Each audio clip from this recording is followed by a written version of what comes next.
Hello दोस्तों, नमस्कार। मैं दिनेश कुमार आप सबका स्वागत करता हूं आपके अपने YouTube channel Bundelkhand wifi study में। आज हम सरलीकरण का तीसरा पार्ट पढ़ेंगे, जिसमें हम लोग ये सीखेंगे कि यदि अगर बटे पर आधारित एक सीरीज के रूप में सवाल आते हैं तो उन सवालों को हम किस तरीके से हल करते हैं। हम सवालों को बिल्कुल बेसिक और सिंपल तरीके से हल करेंगे और उसमें बिल्कुल शॉर्ट तरीके से भी हल करेंगे, जिससे आप प्रत्येक सवाल का आंसर 10 सेकंड के अंदर अंदर निकाल सकें। तो चलिए शुरू करते हैं। हम किस तरीके के सवाल आते हैं, सवालों को लेते हैं। जैसे मैं कोई एक सवाल ले लूं, जैसे इसमें लिखा हुआ है कि क्या दिया है सवाल है 1/15 प्लस 1/35 प्लस 1/63 प्लस 1/99 प्लस 1/143 का योगफल ज्ञात करना है। ये पूछ रहा है कि यदि हमें ये सवाल आता है तो इस सवाल को हम किस तरीके से हल करें। तो इस सवाल को हल करने के लिए सबसे पहले ये जरूरी है कि हम ये देखना पड़ेगा हमें क्या करना पड़ता है इन सवालों में, कि इनके खंड करना पड़ते हैं। तो खंड किस तरीके से करेंगे, जैसे मैं इसके खंड करूं तो मैं इसे कैसे बांट सकता हूं। इसको मैं क्या कर सकता हूं, 3 और 5 में बांट सकता हूं। इसी तरीके से जब मैं इसे बांटूंगा तो ये कितना होगा, 5 गुणा 7 में बांट सकता हूं। इसी तरीके से मैंने इसे बांटा तो ये कितना हुआ, 7 और 9 में। इसे मैंने बांटा इसी तरीके से तो 9 और 11 में। जब मैंने इसे बांटा तो क्या हुआ, 11 और 13 में। जब मैंने 143 को विभाजित मतलब दो खंडों में बांटा तो किस तरीके से बांटा, 11 और 13 में मैंने विभाजित कर दिया। अब इसके बाद में मैंने इसमें क्या देखा कि इसमें 2 का अंतर है, इसमें भी 2 का अंतर है, इसमें भी 2 का अंतर है, इसमें भी 2 का अंतर है, इसमें भी 2 का अंतर है, मतलब 2 का अंतर है।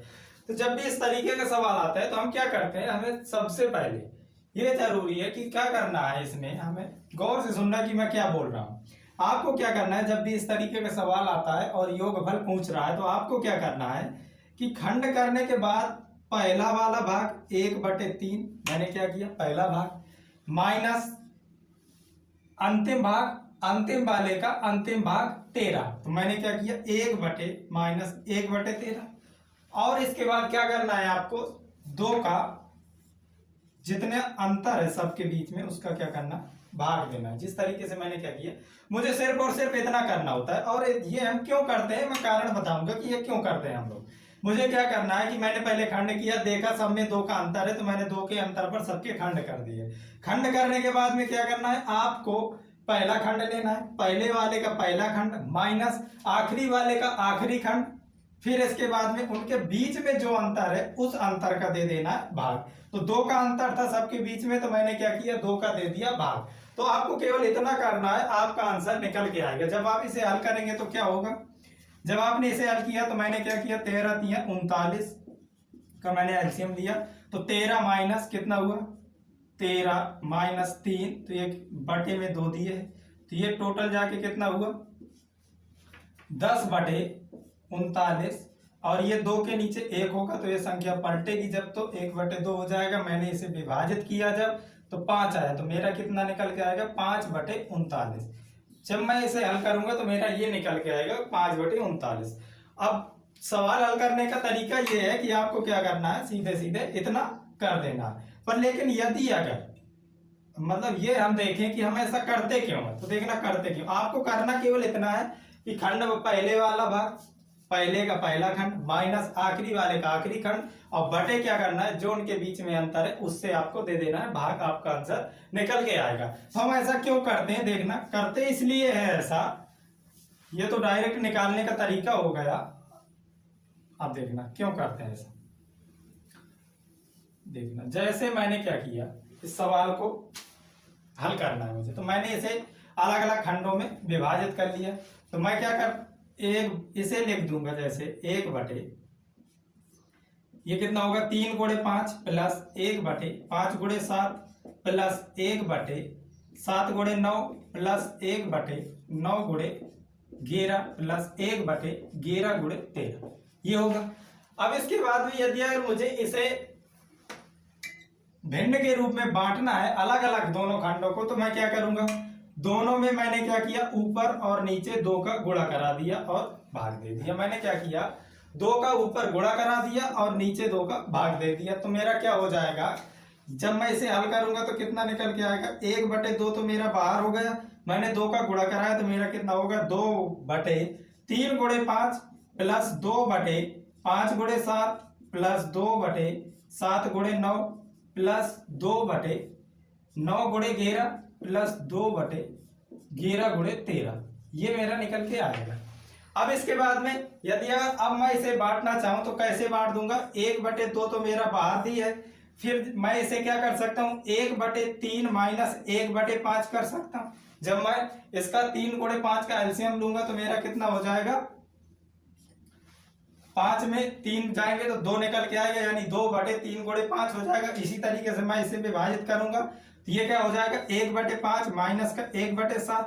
इसी तरीके से ये क्या हो जाएगा 1/7 माइनस का 1/9। जब मैं इसे विभाजित करूंगा तो क्या हो जाएगा, मतलब बांटूंगा तो 1/9 माइनस 1/11। इसी तरीके से ये क्या होगा 1/11 माइनस का 1/13, ये हो जाएगा। इसके बाद में मैंने क्या देखा कि मेरा क्या है 1/5 माइनस 1/5 प्लस कट गया, 1/7 माइनस 1/7 प्लस कट गया, 1/9 माइनस का 1/9 प्लस का कट गया, 1/11 माइनस का 1/11 प्लस का, ये भी दोनों मिलके मतलब जोड़े तो कितना हो गया सीधे 1/11 माइनस और प्लस मिला के 0 हो गए। तो मेरा बचा कितना भाग, 1/2 बाहर बचा और 1/3 माइनस का 1/13 पहला वाला खंड और आखिरी वाला खंड मेरा बचा हुआ है। तो मैं इसे हल करूंगा, इसीलिए हम डायरेक्ट क्या करते हैं, मैंने तरीका क्या बताया आपको कि पहला खंड माइनस आखिरी खंड करना है और जो उनके बीच में अंतर है उस अंतर से आपको भाग दे देना है, तो आपका आंसर निकल आएगा। जब आप इसे हल करेंगे तो ये कितना हो जाएगा 1/2 तो बाहर दिए, अंदर क्या आएगा 10/39 और जब आप इसे विभाजित करेंगे तो क्या होगा, ये निकल के आएगा 5/39। तो इस तरीके से करने के बजाय आप क्या करेंगे, डायरेक्ट आप क्या करेंगे जो मैंने आपको बताया कि पहले वाले खंड मतलब पहले वाले का पहला खंड माइनस अंतिम वाले का अंतिम खंड, फिर इसके बाद में उनके बीच में जो अंतर है उससे आप दे देंगे भाग। उनके जो खंड करते हैं उनके खंडों के बीच में जो अंतर है उससे आप दे देंगे भाग, आपका डायरेक्ट आंसर निकल के आएगा। आपको ये सब करने की जरूरत नहीं पड़ेगी। ये तो मैंने करके बताया कि हम डायरेक्ट करते हैं, ऐसा तो क्यों करते हैं, तो वो इसलिए करते हैं, तो हमको ये सब करने की जरूरत नहीं है। आप डायरेक्ट सवाल को करेंगे। जैसे मान लो मैं एक सवाल ले लेता हूं और किस तरीके का, कि जैसे ये दिए हो 1/2 plus 1/6 plus 1/12 plus 1/20 plus 1/30 plus 1/42 plus 1/56। मान लो जैसे ये सवाल आ गया, आपको इसे हल करना है तो क्या करेंगे, आपने देखा मैं इसे क्या लिख सकता हूं, इसे मैं लिख सकता हूं 1 गुणा 2, इसे क्या लिख सकता हूं 2 गुणा 3, इसे क्या लिख सकता हूं 3 गुणा 4। इसी तरीके से सीरीज चलती गई, इनके बीच में अंतर 1 का, इसके बीच में भी अंतर 1 का, इसमें भी अंतर 1 का। तो इसी तरीके से मैं इसे क्या लिख सकता हूं 7 गुणे 8, इनके बीच में भी एक अंतर है, मैंने इसे भी विभाजित कर दिया जिसके बीच में अंतर 1 आए, क्योंकि मेरा अंतर 1 आ रहा था। तो जब इस तरीके से मैं करूंगा तो मुझे क्या करना, सीधे पहले वाले का पहला भाग, पहले वाले का मैंने 1/, पहला भाग किया, माइनस अंतिम वाले का 1/8 अंतिम भाग। अब बटे मुझे क्या करना है, जो उनके बीच में अंतर है 1 का, तो मैंने 1 से दे दिया भाग। तो जब मैंने 1 से भाग दिया तो उसका मतलब कुछ नहीं है, 1 से भाग देने से संख्या पर कोई फर्क नहीं पड़ता, तो मुझे 1 के भाग देने की कोई जरूरत नहीं है, मैं डायरेक्ट इसे करूंगा। जब मैंने 8 का एलसीएम लिया तो 8 एकम 8 में 1 गए 7, यानी कि मेरा आंसर निकल के आएगा 7/8। आपको कुछ करने की जरूरत नहीं है, आपको केवल इतना करना है, आंसर आपका निकल आएगा। जैसे और मैं सवाल लेता हूं कोई, आपको शायद समझ में आ गया होगा कि हमें क्या करना है, तो आंसर हमारा तुरंत निकल के आएगा। कैसा भी सवाल आ जाए, कुछ भी अंतर उनके बीच में दिया हो, 1 आए उनके बीच में अंतर, 2 आए 3 आए, चाहे जो अंतर आए उससे कोई फर्क नहीं पड़ता है। जैसे मान लो ये सवाल दिया होता कि 1/3 प्लस 1/15 प्लस 1/35 प्लस 1/63 प्लस 1/99। मान लो ये सवाल आता, तो आप क्या करेंगे, जब इस तरीके का सवाल आएगा आप देखेंगे कि इनके बीच में अंतर क्या दिए हैं। जैसे मैं इसे लिखूं, इसे मैं क्या लिख सकता हूं 1 गुणा 3, इसे मैं क्या लिख सकता हूं 3 गुणा 5, इसे क्या लिख सकता हूं मैं 5 गुणा 7, इस तरीके से लिख सकता हूं। आगे इसे भी क्या लिख सकता हूं मैं 7 गुणा 9, और इसे क्या लिख सकता हूं 9 गुणा 11। तो मैं देखा इनके बीच में अंतर कितने का है 2 का है, इसमें भी 2 का अंतर है, सब में 2 का अंतर है, इसमें भी 2 का अंतर है। तो मुझे क्या करना है पहले वाले का पहला भाग 1/1 माइनस अंतिम वाले का अंतिम भाग 1/11, और क्या करना है जो इनके बीच में अंतर है उससे देना है आपको भाग। तो मैंने 2 से दे दिया भाग। तो मेरा क्या निकल के आएगा जब मैं इसे हल करूंगा तो मेरा कितना हो जाएगा 11 एकम 11, 11 में 1 गए 10, यानी कि 10/11/2, इसके नीचे 1 होगा तो ये कितना हो जाएगा 10/11 गुणे 1/2, काट दिया मैंने तो मेरा आ जाएगा 5/11। जब मैं इसे हल करूंगा तो मेरा आंसर निकल के आएगा 5/11। तो जब भी इस तरीके का सवाल आता है तो आपको इसी तरीके से हल करना है। जैसे मान लो और क्या सवाल, और किस तरीके का सवाल आता है, जैसे और दूसरा सवाल ले हम लोग। जैसे मान लो सवाल दिए हो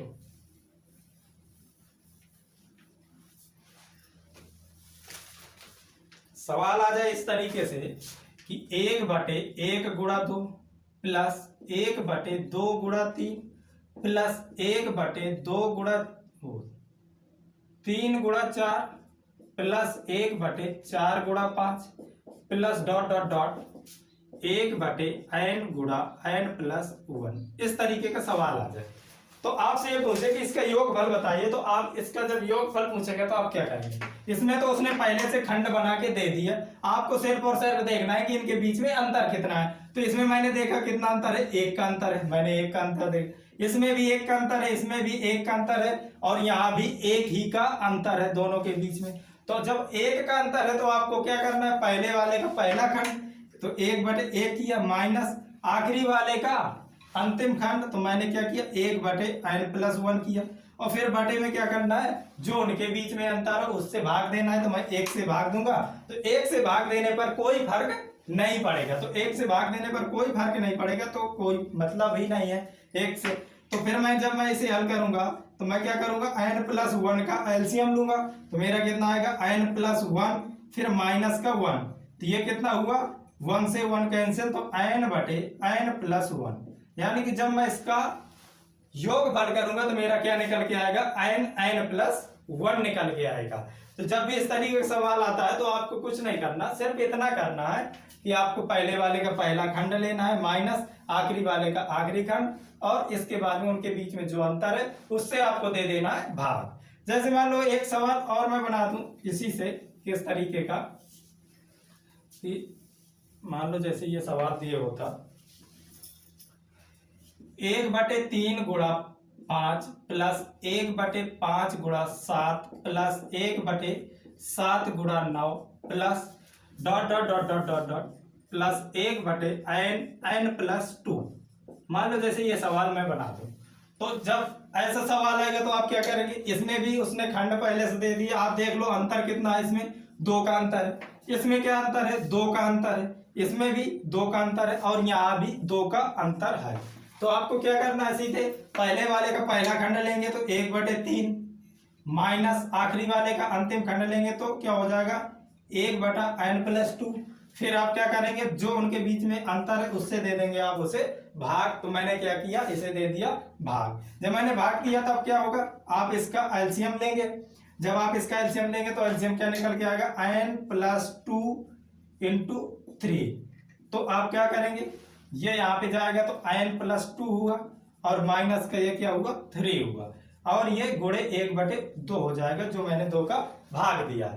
तो ये क्या हो जाएगा जब ये घटेगा तो n माइनस 1 बटे ये कितना हुआ 3 दूना 6 n प्लस 2। जब आप इसे हल करेंगे तो आपका योगफल क्या निकल के आएगा n माइनस 1 बटे 6 इंटू n प्लस 2। जब आप इसे हल करेंगे तो ये निकल के आएगा। तो इस तरीके का जो भी सवाल आएगा आप उसे कर लेंगे। और जैसे मान लो मैं एक सवाल और ले लेता हूं। जैसे मान लो इस तरीके का सवाल आया जैसे ये दिए हो ये दिए 1/1 गुणे 4 प्लस 1/4 गुणे 7 प्लस 1/7 गुणे 10 प्लस 1/10 गुणे 13 प्लस 1/10 13 गुणे 16। मान लो ये सवाल दिए, इस तरीके का सवाल आया, आपको इसे हल करना है, मतलब इसका योगफल निकालना है, तो आप क्या करेंगे। और ऐसे सवाल पूछे भी बहुत जाते हैं, तो जैसे इस तरीके का सवाल आया तो आप क्या करेंगे, आपको क्या देखना है, इनके बीच में अंतर क्या है। जब मैंने देखा इसमें 3 का अंतर है, यहाँ भी 3 का अंतर है, सब जगह 3 का अंतर है, यहाँ भी 3 का अंतर है, सब जगह 3 का अंतर है, समान अंतर है, तो आप क्या करेंगे, पहले वाले का पहला खंड ले लेंगे, तो मैंने पहला खंड 1 ले लिया, तो 1/1 माइनस आखिरी वाले का अंतिम खंड ले लेंगे, तो क्या हो जाएगा, 1/16 हो जाएगा। और आपको भाग देना है जो उनके बीच में अंतर है, तो इनके बीच में अंतर कितना है, 3 का, तो मैंने क्या किया, 3 का भाग दे दिया, तो मेरा कितना हो जाएगा, जब आप इसे हल करेंगे 16 में 1 गए तो आया 15/16, और ये 2 क्या हो 3 क्या हो जाएगा, इसके नीचे 1 है तो ये हो जाएगा 1/3। तो मैंने जब इसे विभाजित किया तो मेरा 5 आया, तो ये कितना हुआ, 5/16 इसका आंसर हुआ। तो जब भी इस तरीके का सवाल आता है तो आप उसे सिर्फ और सिर्फ इस तरीके से हल करेंगे। आपको क्या करना है, पहले वाले का पहला खंड और माइनस आखिरी वाले का आखिरी खंड लेना है, और उनका अंतर करके जो उनके बीच में अंतर है उससे भाग दे देना है, आपका आंसर तुरंत निकल आएगा। 10 सेकंड के अंदर अंदर आप इसे हल कर सकते हैं। तो अब जो भी इस प्रकार के सवाल आएंगे, आप सारे सवालों को आसानी से हल कर लेंगे। अब इसके बाद में यदि अगर ये तो एक टॉपिक प्रकार के आपके सारे सवाल पूरे हो गए, अब इसके बाद में जो भी इस प्रकार का सवाल बनता है तो आप उसे आसानी से कर लेंगे। तो अगले प्रकार के सवालों को अगले पार्ट में पढ़ेंगे। जब तक के लिए आप मतलब इन सवालों को हल करिए, और सेट पेपर मतलब वो सेट पेपरों में देखिए, हल कीजिए, बुक में जो सवाल दिए उन्हें हल कीजिए। आप इसी मेथड से हल करेंगे और तुरंत उसका आंसर निकालेंगे। और वीडियो को ज्यादा से ज्यादा लोगों के बीच में शेयर कीजिए। और जो भी व्यक्ति वीडियो मतलब पहली बार देख रहे हैं, पहली बार विजिट कर रहे हैं चैनल में, तो वो क्या करें, चैनल को सब्सक्राइब करें और बेल आइकन को प्रेस करें, ताकि जब भी मैं इस प्रकार की वीडियो डालूं तो आप उनके पास में सबसे पहले पहुंच जाए। तो अब मिलते हैं अगली क्लास में, जब तक के लिए नमस्कार।